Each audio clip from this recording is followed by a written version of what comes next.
ओम नमो भगवते वासुदेवाय नमः। आप सभी को आमलकी एकादशी रंगभरी एकादशी की मंगल शुभकामनाएं। भगवान भोलेनाथ, माता पार्वती, भगवान श्री हरि विष्णु और माता लक्ष्मी की कृपा सदैव आप और आपके समस्त परिवार पर बनी रहे।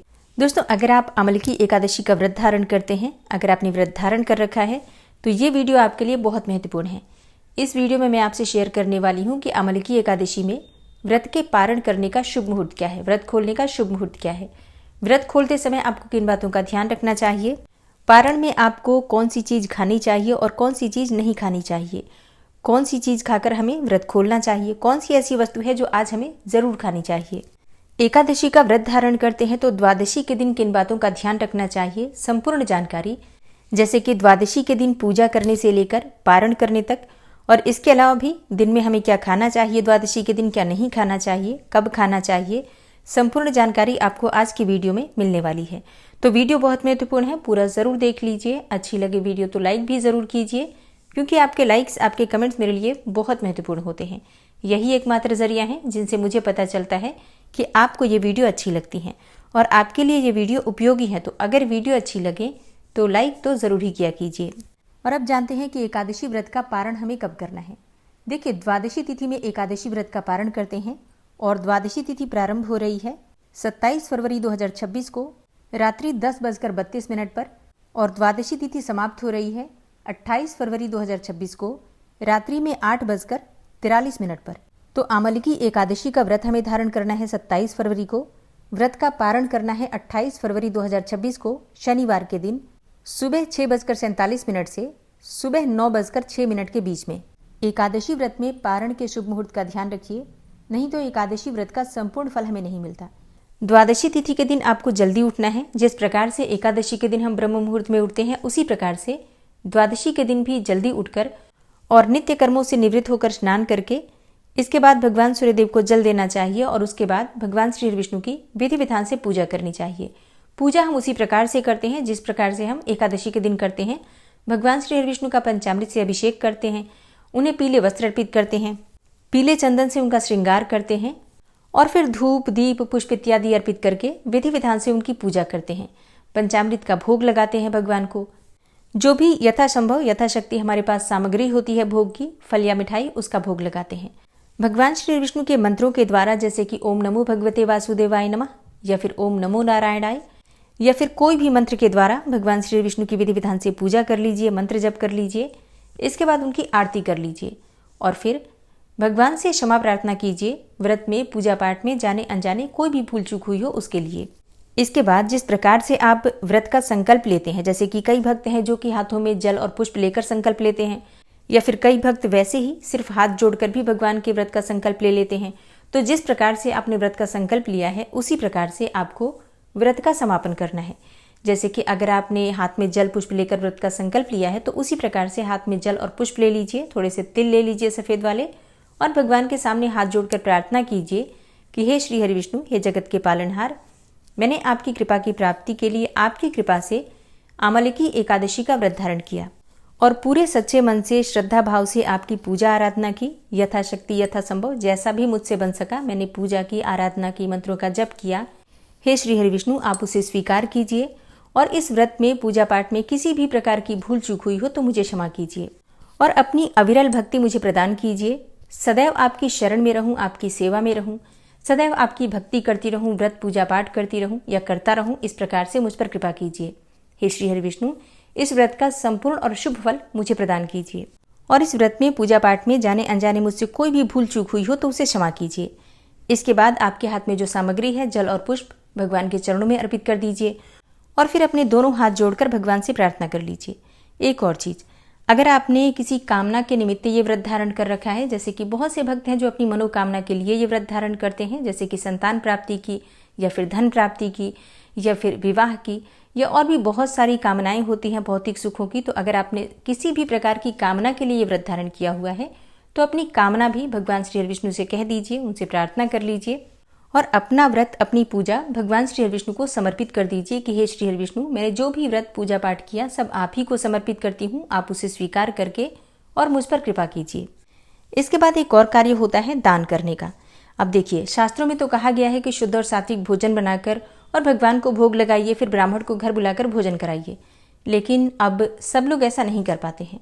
तो ऐसे में आपको क्या करना है, कच्ची सामग्री निकाल दीजिए भोजन की, जैसे कि आटा, दाल, सब्जियां, आप चाहें तो चावल भी रख सकते हैं। थोड़े से सफ़ेद तिल रख दीजिए और आंवला रख दीजिए। आंवले की एकादशी है तो आंवले का दान ज़रूर करना है। तो आपने जिस प्रकार से एकादशी के दिन भगवान को आंवला अर्पित किया है, जैसे कि कई भक्त हैं जिन्हें हरा आंवला मिल गया है, कई भक्तों को नहीं भी मिला है, तो अगर आपने सूखा आंवला अर्पित किया है या फिर आंवले का रस भी चढ़ाया है, तो उसी प्रकार से आप दान में भी किसी भी प्रकार का आंवला दान कर सकते हैं। आंवले का रस भी दान कर सकते हैं, सूखा आंवला भी दान कर सकते हैं, और हरा आंवला मिल जाए तब तो अत्यंत ही श्रेष्ठ है। तो जो भी आपके पास है आंवला, आप उसे दान जरूर कीजिए। तो ब्राह्मण को भोजन नहीं कराते हैं तो ब्राह्मण के निमित्त भोजन की कच्ची सामग्री सीधा जिसे कहा जाता है दान करना है। अब कितनी मात्रा में, ये पूरी तरह से आपकी अपनी इच्छा पर निर्भर करता है। शास्त्रों में कहा गया है कि कम से कम एक ब्राह्मण को भोजन जरूर कराना चाहिए। तो एक ब्राह्मण के भोजन की सामग्री तो कम से कम आप देंगे। इसके अलावा आपकी अपनी इच्छा, जितनी आप मात्रा अधिक कर सकते हैं, यथाशक्ति यथासंभव आप दान कर सकते हैं। देखिए, शास्त्रों में कहा गया है कि शक्ति के अनुसार, सामर्थ्य के अनुसार दान करना चाहिए। तो दान की सामग्री निकाल दीजिए, उसके बाद से शुद्ध और सात्विक भोजन बनाइए। एकादशी व्रत के जो पारण का भोजन होता है शुद्ध घी में बनता है, इस बात का आपको ध्यान रखना है। देखिए, माघ मास की कथा अगर आपने सुनी होगी तो माघ मास महात्म्य में, यानी कि पद्म पुराण में ये वर्णन आता है कि एक राजा ने एकादशी व्रत के पारण के समय, मतलब द्वादशी तिथि के दिन, तेल में बना हुआ भोजन खाया, शरीर में तेल लगाया, जिसकी वजह से उसे व्याघ्र का रूप मिला। मतलब मुख जो है वो व्याघ्र का मिल गया, कुरूप मुख मिला। और इसलिए कहा जाता है कि द्वादशी तिथि के दिन जब हम एकादशी व्रत का पारण बनाते हैं तो बिल्कुल शुद्ध घी में बनाना चाहिए। अब यहाँ बहुत से भक्तों के प्रश्न आते हैं कि हमें घी पसंद ही नहीं है, इसलिए हम तेल में बना सकते हैं या नहीं। देखिए, पसंद या नापसंद वाली कोई बात नहीं होती है। जब नियम की बात आती है तो हम नियम का पालन करते हैं। ठीक है, तो अगर आप अफोर्ड कर सकते हैं घी, तो शुद्ध घी में भोजन बनाइए, भगवान को भोग लगाइए और फिर आप उसे ग्रहण कीजिए।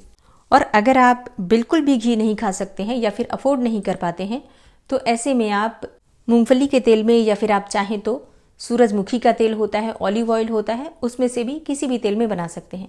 कम से कम इतना ध्यान रखिए, सरसों के तेल में भोजन मत बनाइए। अब एकादशी व्रत का जब हम पारण करते हैं तो एक और चीज़ का ध्यान रखा जाता है। सबसे पहले हम भगवान का चरणामृत लेते हैं, जो हम अभिषेक करते हैं भगवान का, वही जल अपने दाहिने हाथ में लेते हैं, हथेली पर रखते हैं और उसे ग्रहण करते हैं 3 बार। और इसी में हम तुलसी का पत्ता भी डाल देते हैं। मतलब एक तुलसी के पत्ते को आप तोड़ कर और डाल दीजिए उस जल में, और उसे ही आप ग्रहण कर लीजिए। आपका व्रत संपूर्ण हो जाता है। बिना चरणामृत पिए, बिना तुलसी दल ग्रहण किए आपका व्रत संपूर्ण नहीं माना जाता है। अब इस बार आंवले की एकादशी है तो आपको एक और चीज़ का ध्यान रखना है। जब आप भोजन करते हैं तो भोजन में आंवला जरूर होना चाहिए। सबसे पहले चरणामृत लेने के बाद जब आप भोजन ग्रहण करेंगे तो उसमें आंवला रख लीजिए, फिर आंवला खाकर बाकी का भोजन आप खा सकते हैं। और हाँ, भगवान को भोग लगाते हैं तो उसमें भी आप आंवला जरूर अर्पित कीजिए। आंवला आप उबाल कर भी ले सकते हैं, सब्जी बना सकते हैं, कैसे भी आंवला हमें थोड़ा सा लेना है, ये ध्यान आपको रखना है। और एकादशी व्रत का पारण मौन रहकर करना चाहिए। बात करते हुए भोजन नहीं करना है आपको। बिल्कुल शांत होकर, एकाग्रचित्त होकर और शुद्ध मन से भोजन करना चाहिए, बिना बोले। और हाँ, पारण करते समय आपको बार बार उठना नहीं होता है। एक ही बार आप सारी भोजन की सामग्री लेकर बैठ जाइए और फिर पारण करने के बाद ही आपको उठना होता है। इस बात का भी आपको ध्यान रखना है। एक और चीज़, आप आसन लगाकर ज़मीन पर बैठकर भोजन करते हैं। कभी भी बिस्तर पर बैठकर या फिर टेबल कुर्सी लगाकर एकादशी व्रत का पारण नहीं करना चाहिए। जहां आप पारण करने बैठते हैं वो जगह बिल्कुल शुद्ध होनी चाहिए, साफ होनी चाहिए। पारण का भोजन बनाते समय रसोई की शुद्धता का ध्यान होना चाहिए। स्नान करने के बाद ही व्रत का पारण बनता है, क्योंकि उसे भोग लगाना होता है भगवान को। और भगवान को भोग लगाने के बाद सबसे पहले गाय को देना चाहिए। मतलब जो भी आप भोजन बनाते हैं पारण के लिए, उसमें से गाय को, चींटियों को, पक्षियों के निमित्त निकाल दीजिए। अब जैसे बहुत से भक्तों के प्रश्न आते हैं कि पारण के भोजन में हम बनाएं क्या। देखिए, पारण के भोजन में आप कुछ भी बना सकते हैं अपने समय के अनुसार, जैसे कि रोटी, सब्जी, दाल, चावल भी बना सकते हैं। बहुत से भक्त हैं जो कि चावल भी ग्रहण करते हैं। और शास्त्रों में भी कहा गया है कि एकादशी व्रत का पारण करते समय आप चावल खा सकते हैं, कोई दिक्कत नहीं है। बहुत से स्थानों पर दाल और चावल मिलाकर खिचड़ी बनाई जाती है, उसे ही ग्रहण किया जाता है। तो आप चाहें तो ऐसा भी कर सकते हैं। इसके अलावा भी जैसे अगर आपके पास समय है तो आप पूरियाँ बना सकते हैं, पुए बना सकते हैं। मतलब जितनी वैरायटी आप बनाना चाहते हैं बिल्कुल बना सकते हैं। समय का ध्यान रखिए, क्योंकि एकादशी व्रत में पारण के लिए हमें समय बहुत थोड़ा सा मिलता है। तो जो भी हम जल्दी में बना पाते हैं शुद्धता के साथ, सात्विकता के साथ वो हम बना लेते हैं।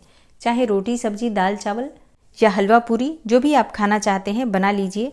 बस इतना ध्यान रखिए कि एकादशी व्रत के पारण में गाजर, मूली, बैंगन, शाक, टमाटर, मसूर की दाल, लहसुन, प्याज इत्यादि का प्रयोग नहीं होता। तो इन सभी बातों का ध्यान रखकर आप बिल्कुल शुद्धता के साथ सात्विक भोजन तैयार कीजिए। और एक और चीज़, जैसे कि आप लोगों के प्रश्न आते हैं कि एकादशी के व्रत का जब हम पारण करते हैं तो द्वादशी तिथि के दिन कितनी बार हम भोजन कर सकते हैं, या फिर जब हम दोबारा भोजन करें तो क्या लहसुन प्याज खा सकते हैं? नहीं खा सकते हैं। जैसे कि आप जानते ही हैं कि एकादशी का जब हम व्रत धारण करते हैं तो दशमी से द्वादशी तक पूरे 3 दिनों का व्रत होता है। तो दशमी के दिन हम एकाहार करते हैं, एक ही बार भोजन लेते हैं दोपहर के समय, शाम को भोजन नहीं लेते हैं। एकादशी के दिन हम निराहार रहते हैं, बिल्कुल भोजन नहीं लेते। और द्वादशी के दिन 2 बार आहार बताया गया है। आप एक बार सुबह पारण करते समय ले सकते हैं, एक और बार ले सकते हैं, चाहे आप दिन में ले लीजिए या फिर आप रात में ले लीजिए, जैसी भी आपकी इच्छा हो, लेकिन बिल्कुल शुद्धता के साथ। मतलब द्वादशी के दिन भी आपको लहसुन, प्याज इत्यादि नहीं खाना है। शुद्ध और सात्विक भोजन आपको शाम को भी लेना है। तो दोस्तों, दशमी से लेकर द्वादशी तक ये नियम होते हैं एकादशी व्रत के, जिनका ज़्यादा से ज़्यादा हमें पालन करना चाहिए। मतलब प्रयास करना चाहिए कि हम संपूर्ण रूप से इन नियमों का पालन कर पाएं, जितना भी हमसे हो सकता है। अगर हम सही प्रकार से व्रत करते हैं तभी हमें व्रत का संपूर्ण फल प्राप्त होता है। अगर आप होली, होलिका दहन और चंद्र ग्रहण के विषय में जानना चाहते हैं तो चैनल पर वीडियो अपलोड हो चुकी है, ज़रूर देख लीजिए।